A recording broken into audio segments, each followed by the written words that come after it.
na oman hene Red Monday no eno na me free apa me kwa akopɛ mata de kokko na me de agu se de be ya nyame adom adwoda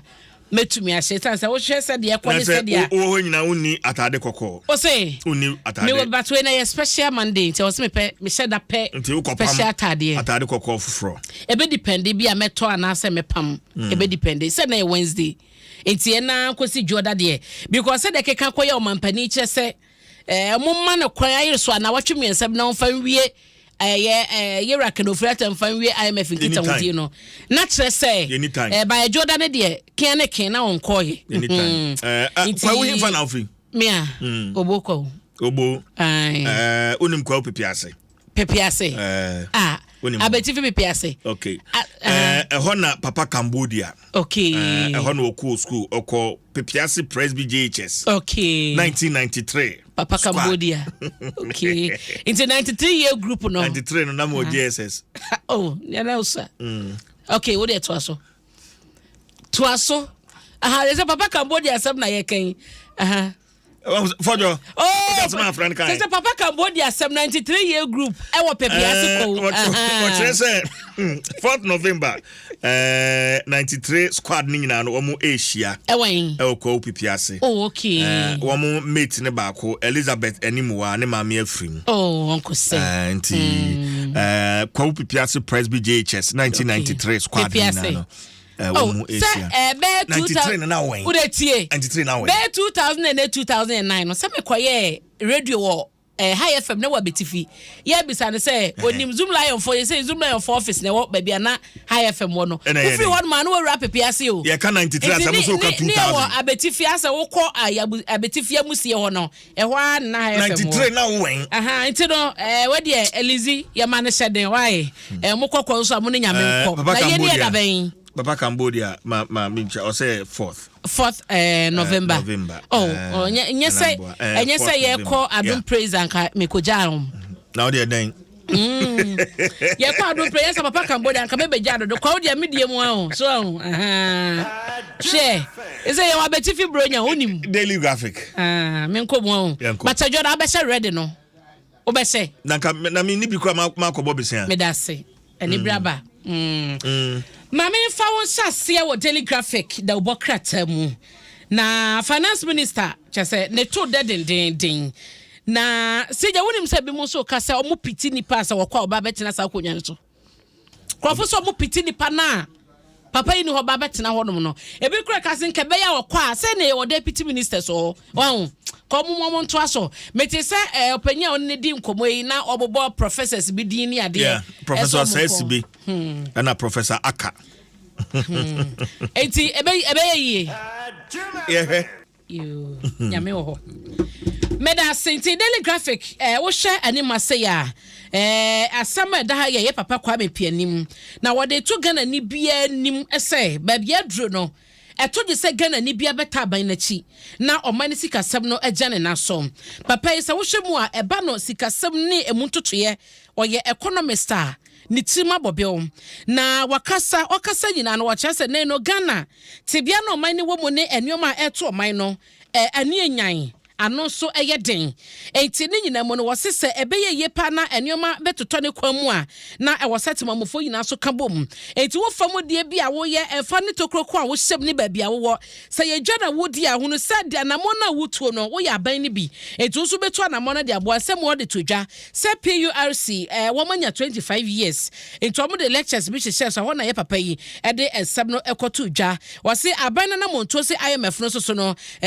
wo mo kwakopem wakakra eje betache no makonya dollars e ba bebo magana sidi kura gina ne naso na oman ni mu so ntotoe akọ nanim no wase no so ya na moto papa na wo sha wose ani bre bi ehia bia no wose aban edigusa IMF dwumadie so na etimi enkita ode ne wie ntam na sika ne se de efe di kan na eba emna mewram na ensoso ne ma no kakra e wo ha sei eno ache so no edom kase a nei nipa be sa de wotwe atiesima wo mo fresh mampani empamo ye the finance minister no so ho asem e wo Daily Graphic anim ha dom kuma so ne wo ma trigger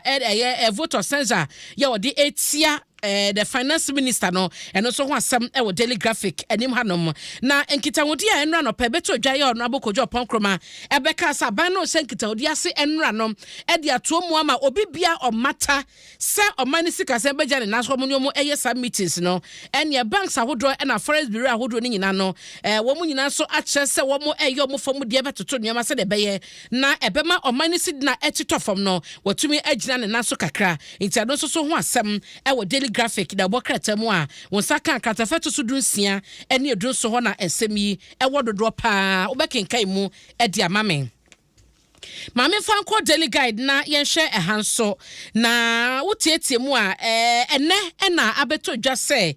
the Speaker of Parliament asebo wakatafeto so miensa the Speaker of Parliament no ebetena so na Honorable Sarah Adwasafo domi kwabenya emra se bedwani wo matana asem so bekai se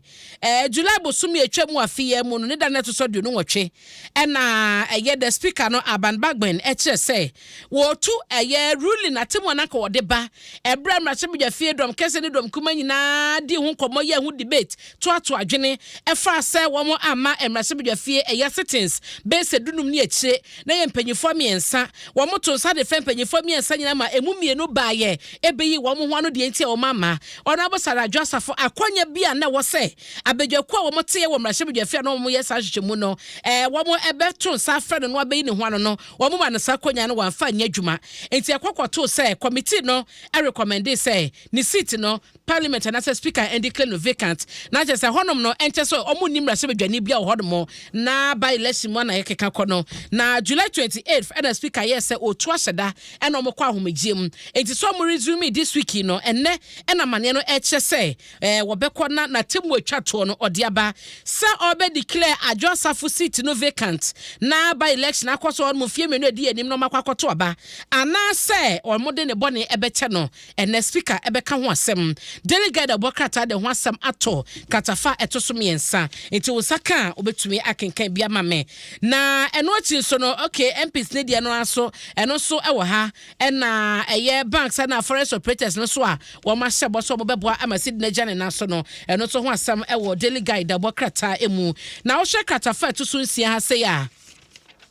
Asamba ko eda ha ma me pese meyi na me komanim no ye ma me Patricia si edua oduro ya dodo afre na agada wonim so kokogina court ma court e ma no bela na eno 150,000 Ghana cedis na e kame se agada entumi meet ni be conditions no aha enti no kwadu amde bo no yese wadi frode wafa kwan bo ne so kwati kwan so abo nipa bi no mapo ada wo magye wo musika ne ade enti no eno so ho asam eda ha sei na wo mo chase sa 150,000 Ghana cedis yechi no na osa ope enipa miensa no mosa beta chire na eno na amane no eche se ogusu ehye posifo kukum enam se ontumi be conditions e de ma no ontumi toto nyoma enwie ye enti no ogusu atwirim eno eyasema daily guide abokrata no ediaba anopai ma me fa nkọ Ghanaian Times mu na me fa enko gina kratafa etoso miensa na asema da ha no ene say high court ye nano joda ena wo mo ade atodwa ese nyame ayadoma November bosome ne de to so duonu baako ena mo bekotena so na ma me dokas afotofe ya wo no jomoro mrase bedwani ye no e wato e mantem no na asema ba ye ne citizenship ne ho sensem ye bi cha so ntumi nim ye mrase bedwani ma nenye ye sanse wo no akasa kra no wonye Ghana nko adehye wo ye adehye de ma aman be semienu ho asem nyame adoma November 21st ena court ebetena so na de womo de kosi ye evidence eba ye wa yampa wanyampa no ni nyina kwakowie eti November 21 ena court ebema ne judgment ewo sa asema eno so no eda ho no so na eno achi so no wokọ katafa to so aduasa mienu ewo Ghanaian Times mu a wabo amane bi ewo ha sei asema waka ni nyina no se eye mrantie be se aduowoche nson 87 I beka so mo ye river guards wo madwuma ne se wo mo beko akobo ensuwansu ho ban na eno no sa kwan ne so no aboa ama eye efom agudie tu ebi mo etu obra enam emrakwan so no wo mo fan se yensuwansu no na o chebe de enkonkofa ohaw emre oman no enti wo hwemu a Eastern Naval Command ya no ewo Ghana Navy no ena wo ma santete ye bosome ntete ena mo de ma emranti ya wo hwe no ma jo mo yellow ene wo mo down black yi ajo mo che black o mo so edida anim ha say ntia no a oma pass out oma dwuma ne say ensu a ewo Ghana no omukobɔ sa nsu no nyina eho ban na wo mo enhwɛ say galamsey sam no emebon ra ensu no ntia no so eho asam was it to sha yera George Mekudu ka deputy minister lands and natural resources na guard bako eka ne ho a wo mo obonsra share train ye kwaye ne sade o maye attention ejinja ho na wo ye inspection no enti no eno so ho asam ewo the Ghanaian Times the wokrata no anim ha saying Mrasimi Jafone dia wo ha mampani so na eche se wo mo ebe yo mo famu die bia no matoto nyema na Association of Ghana Industries enso eche so ma chitai dia mo de bebo aban na chi se de beye na oman sikasem no ebejane na so ntisije da obakrata hodo e baaye no mo amane bia me de beba ho enie wate me de wasi na mawie no mintimi nkɔ no saa na enra mawie dia wasam de birthday to aso me da ase na enra eye medrofo ba ko na woda da bia obi di birthday oh yes da bia obi di birthday na den yen dey da bia I mean because da bia yet so obi di birthday na because me no as a me said da bia me ba esa me di birthday me nu ba I also de ba me nya ne sa me nim bi sa nti why me wa say da bia